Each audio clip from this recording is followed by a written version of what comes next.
வணக்கம். என்னுடைய பெயர் கே. மாதவன். நான் என்னுடையிருந்து நாட்டுக்குங்கிற நிர்வாகத்திலிருந்து பேசுகிறேன். உண்மையாக இன்னைக்கு மின்சார பிரச்சனை வந்துட்டு ஒரு கனவாகியிருக்கு.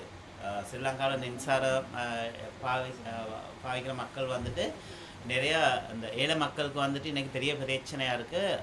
மின்சாரம் ஒரு நம்மளுக்கு ஏதாவது ஒரு தேவைக்கு சூழ்ச்சி ஒன்று போட்டுட்டு எப்படா நம்மளோட பில் எங்கே வரும் எவ்வளவுக்கு போயிடுமோ அப்படின்ற ஒரு பயத்தோடு தான் ஆட்கள் நிறைய பாவிக்கிறாங்க. அந்த அப்படி இருக்கிற சூழ்நிலையும் இப்போ நிறைய புது சட்டம் கொண்டாந்துருக்காங்க.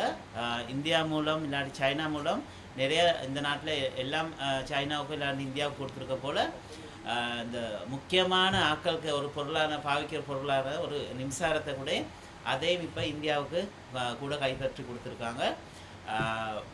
எந்த நேரமும் நம்மளுக்கு இருட்டில் இருக்க வரும்னு சொல்ல இயலாது. இப்போ உங்களுக்கு தெரியும், இப்போ வெளிநாட்டுங்களில் எடுத்தால் சில நாடுகளில் இந்த நாளையில் இருட்டில் தான் அந்த நாடுங்க இருக்குது. ஏன்னாடா வெளிநாட்டில் நம்பி அந்த மின்சாரத்தை நம்பி தான் இருந்தாங்க. அதே போல் நம்மளுக்கு ஸ்ரீலங்காலையும் வந்துட்டு மிகவும் என்னைக்குன்னு சொல்ல இயலாது, மிகவும் கிட்ட நாளையில் வந்துட்டு நம்மளுக்கு இன்னொரு நாடு கடைபிடிச்சு கொண்டு தான் இருக்க வரும். மின்சாரம் நம்ம பாவிக்கிறதா இல்லையான்னு நம்மளுக்கு தீர்மானம் எடுக்க இயலாது இந்த நாட்டில்.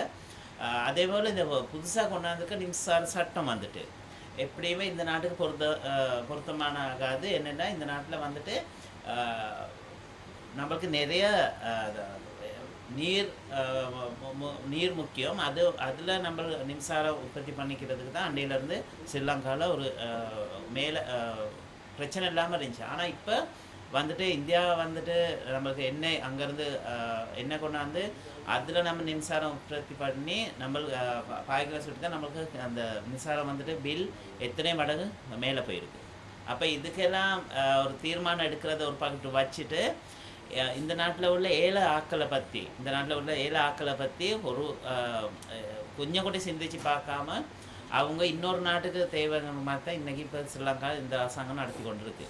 அப்போ ஜனாதிபதியாக இருக்கலாம், அமைச்சராக இருக்கலாம், எந்த சட்டம் கொண்டாந்தாலும் இப்போ பார்லிமெண்டத்தில் வந்துட்டு அவங்க அதை பாஸ் பண்ணிக்கொள்கிறாங்க, கை தூக்கிடுறாங்க. என்னென்னா அவங்கள காப்பாற்றுறதுக்கு இருக்க இப்போ இந்த ஜனாதிபதி தான் அவங்கள காப்பாற்றிக்கொள்ளுன்றது இருக்கு. அதே போல் தான் மற்ற அமைச்சர்களை எடுத்தாலும் அவங்க வேணுங்கிற மாதிரி தான் இந்த மக்களை பற்றி சிந்திச்சு பார்த்துட்டு இன்றைக்கு எந்த தீர்மானமே இந்த பார்லிமெண்டத்தில் எடுக்கிறது இல்லை. அதை நல்லாவே தெரியும். இப்போ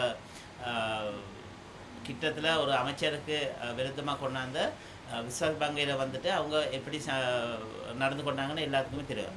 அப்போ இந்த நாட்டில் ஏழை மக்களாக தமிழாக இருக்கலாம், சகோதர சிங்கள மக்களாக இருக்கலாம், எல்லாமே மிகவும் கவனமாக இருக்கணும். எதிர்வார எலெக்ஷனில் வந்துட்டு இதுக்கெல்லாம் பதில் அடி கொடுக்கறதுக்கு நல்ல ஒரு சந்தர்ப்பம் வாய்ப்பு ஒன்று கிடைக்கும்.